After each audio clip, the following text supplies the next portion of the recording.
আমার সোনার বাংলায় আওয়ামী লীগের ঠাই নাই, দামি নেতা ঠাই নাই, আমার সোনার বাংলায় দামি নেতা ঠাই নাই, আমার সোনার বাংলায় দর দর লীগ ধর, ধরে ধরে জয় ভর, একটা একটা লীগ ধর, ধরে ধরে জয় ভর, একটা একটা লীগ ধর, ধরে ধরে জয় ভর।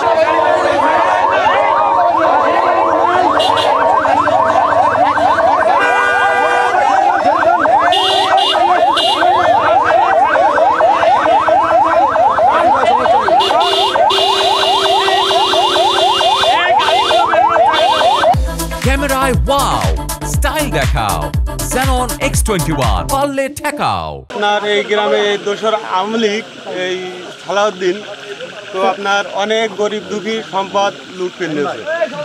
তাহলে আমাদের খাল দিয়ে পানি যেতে পারে না, ধান আবাদ ফসল নষ্ট হয়। চাকরি দেবো, জমি আমারে দিয়ে দিন, মনে করেন ও চাকরি দিয়েছে, তাকে চাকরি কারোর আছে কারোর নেই। আপনারা জানেন যে আমরা হলো শ্যামলছায়াতে আসছি, জিকরগাছা মহেশপুর 3 নম্বর আসনের যে এমপি তারাই আমরা গোপন সূত্রের ভিত্তিতে আমরা এখানে এসে আটক করছি। সালাউদ্দিন নিয়াজি সাহেব ঝিনাইদহ 3 আসনের এমপি এখানে আসেন, এটা জানতে পেরে তারা এখানে আসে।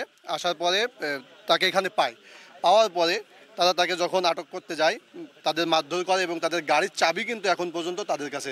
দামি ভোটের এমপি বা ফ্যাসিস্ট সরকারের এমপি, যেহেতু আমরা ধরতে এসে আমাদেরকেই উল্টো মারধর দেওয়া হয়েছে, আমরা এই ফ্যাসিস্ট দামি ভোটের এমপির গ্রেপ্তার দাবি করছি। এবং আমরা একই সাথে তার সে যে গাড়িতে ছিল, যে গাড়িটাকে চেস করে ধরা হয়েছে, তো সেই গাড়িতে আমরা আশঙ্কা করছি সেখানে অবৈধ টাকা কিংবা অস্ত্র থাকতে পারে। মেজর জেনারেল অবসরপ্রাপ্ত সালাউদ্দিন মিয়াজিকে ঝিনাইদহ এলাকার সংসদ সদস্য ছিলেন, তাকে আটক করে রেখেছে কোতোয়ালি থানা, ডিবি এবং সেনাবাহিনীর।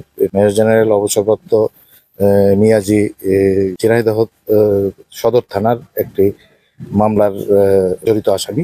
জেলা পুলিশ ঝিনাইদহের সাথে যোগাযোগ করলে ঝিনাইদহ সদর থানার ওসি যশোর সদরে চলে আসে, সদর থানায় আসে এবং আইও সহ ইন্সপেক্টর আবুল কালাম আজাদ এবং ইন্সপেক্টর আব্দুল্লাহ মামুন ওনারা আসেন।